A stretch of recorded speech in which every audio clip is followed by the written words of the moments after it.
Citizens, it's that time. Excuse me. You are officially in Alert Zone. Welcome to the Alert Zone TV. I am the Wizard Uncle James. I would love for you to become an active citizen in Alert Zone, and you guys and girls already know how to do that. If you're 18 years of age or older and are able to be legally armed in America, practice your Second Amendment rights. It's not illegal under the Constitution. If you are able to be legally armed anywhere on the planet, practice it. If not, well, you have your advocates for illegal. We just promote legal here, but we promote self-defense no matter what. So, that being said, I want to shout out to everybody in the Alert Zone and just say, before I get started, I thank everybody for tuning in. We over 900 strong. We're working on that 1,000. So, not only do we want to have subs here, citizens, but we want to have active citizens. And active don't just mean just viewing and what have you. It means taking some of this stuff that you think is useful to you and applying it to your everyday life when it comes to your safety. So, got my Taurus 357 snub nose chambered in 357. Does shoot 38 specials. And I got my Kel-Tec PLR 16 chambered in 223556 with a YouTube compliant mag, and it is empty. And I wanted to talk about something I think we need to discuss. The evolution of the criminals. This is a 5-shot snub nose. This used to be king of the street, king of the underworld. A snub nose, officer barrel length revolver, maybe a pump shotgun, maybe a long rifle. But for the most part, this was it. This was pretty much it, the revolver. Low capacity like this. When the criminals used these and ran these, they were more reserved and direct about who they targeted and why. There was no such thing as a innocent person getting hit. There was a lot of things that was different about the old school criminals. We're going to get into that. The old school criminals, for the most part, used to use these on each other. Yeah, you had the burglars that would, break in your home and things like that. And they would always try and catch you asleep so they can steal what you got and get out of there. Even most robbers, the whole goal was to get away with whatever you had. But nevertheless, to me, the criminals had a lot of the codes, the ethics of the streets was a lot stronger. The law-abiding citizens decided to get armed with things like these and shotguns and things like that to protect themselves, which was fine. When you come to today, this has become the weapon of choice for the criminals. And when I say criminals, I'm not just talking about Pookie and Ray Ray on the corner carjacking. I'm talking about the guys running up in the supermarkets and the grocery stores and the churches and everywhere else, airing the place out. At the schools, airing the place out. The shopping malls. I'm talking about all the criminals have upgraded to these. Stuff like this. My question is, why do the law-abiding citizens feel like it's a bad thing to upgrade to something like this? To even the playing field. For the farmers out there, for those of you who don't know, I live in Iowa. Iowa is the Met capital of the damn world. This town I live in, Marshalltown, was the Met capital of the world for a long time. When I first moved up here, I would hear about these houses exploding from these meth labs, and I would also hear the farmers talk about how they caught people out on those farms stealing that anhydrous ammonia to make that meth. The criminals have these. The law-abiding citizens still want to run around with these. I'm not telling you that this guarantees you're going to win a firefight. Because shot placement and reliability is number one. But damn it, you got a better chance when your opponent has this. If you got one, then you do this. If you don't get the first shot, you may not never get a shot off with this. And I'm being practical. I'm not telling you guys and girls out there that I don't carry this from time to time. With the exception of my High Point and the Jam-O-Matic, my AB-10, those are the only two firearms I have that I've never carried or rode in the car with. Just because I won't ever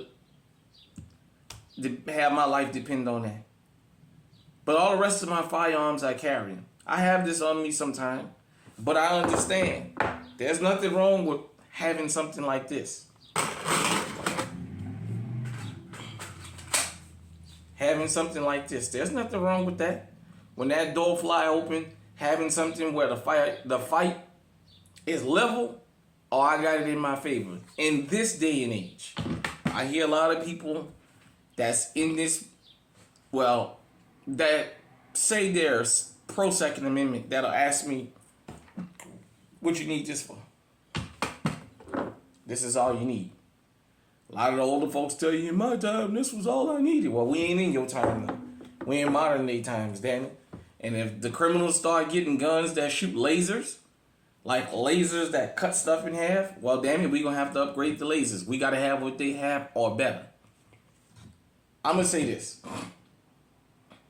Any pro Second Amendment person that criticizes you for getting one of these, they're not really pro Second Amendment. They're a hypocrite. And those are the most dangerous because the criminals are smart enough to tell each other what to have. And I don't mean just as comrades with each other. I mean they tell the ops, you better have one of these like this when we spin your mint. Because if you got this, you outgunned. There's 5 of us riding like this. The criminals are smart enough to tell each other, don't show up to the gunfight without this.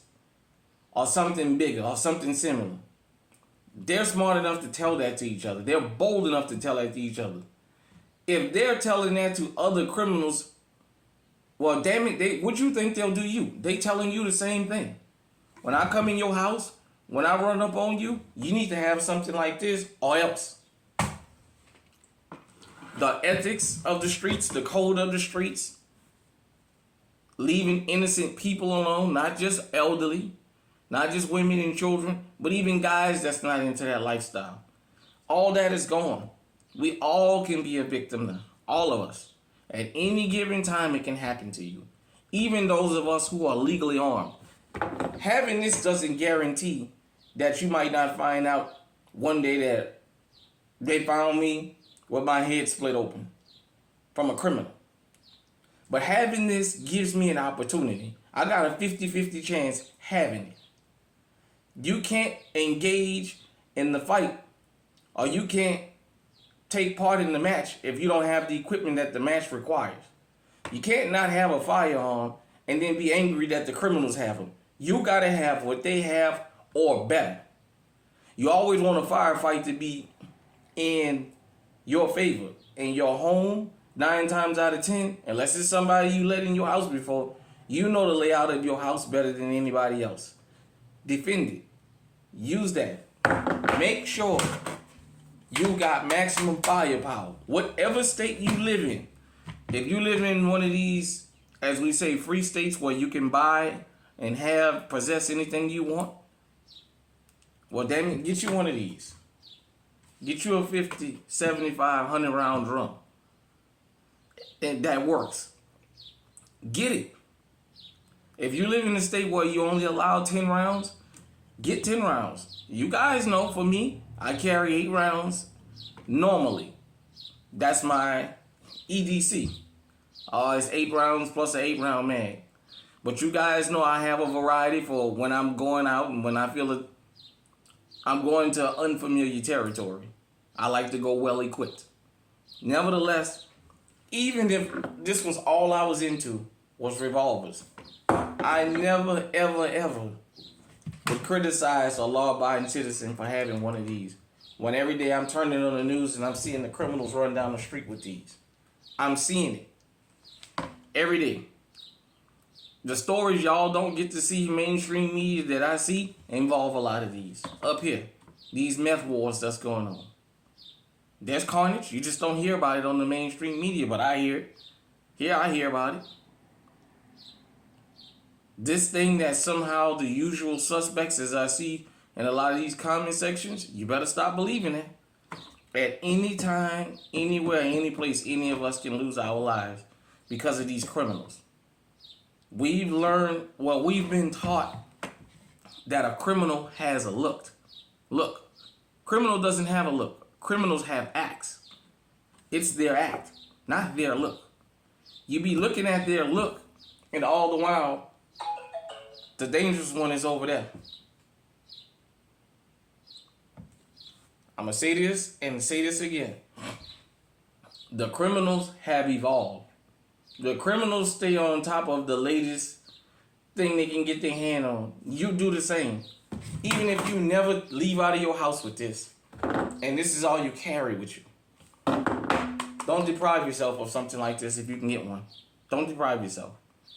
Get it, because you never know what's going to happen, and you never know when you might need it. The code of the streets has changed. It's not going to be what it was. They brag about doing stuff to innocent people and babies and stuff like that. And all y'all who talk about when they go to prison, watch how things going to be. If the prison is filling up with guys and girls that go around taking innocent people out, well, guess what? The code of the prison going to change pretty soon. And that's going to be celebrated. It's going to be, you had to have done something to somebody innocent to not get shanked. Used to be you touched a child or innocent person, you got shanked in prison. Ain't no more of that. You can't say that's the way it is. That's what's going to happen to them when they get back there, when they start to overpopulate the prisons. They're bringing that street foolishness back there to the prison. So the ethics and the code of the streets have changed. You need to change with it. At the end of the day, you don't spare no blows, because when them criminals run up on you, they don't spare no blows. You put their ass down. As I said, the criminals are not coming in twos or ones. They come in as strategic teams. When they come in to do a carjacking, they in 2 or 3 stolen cars. They doing all kinds of stuff. The criminals understand the more we get these, they're going to have to adapt. Well, we, the law-abiding citizens, need to understand that. The more they get these, we got to have them too, and we got to adapt. Even for the farmers. For those of y'all who don't know up here in Iowa, sometimes these farmers got to be out at night, taking down these coyotes because of livestock. But they also got to be patrolling the 500 and 600 and 700 acre farms because all the motherfuckers coming out there drilling holes in them damn anhydrous ammonia takes and taking that shit to make meth. It's dark out there. You don't know what they have, so you take maximum firepower with you. This is maximum resistance right here. Hit me in the comment section. Let me know what you think. Till next time, stay safe, stay armed, stay on high alert.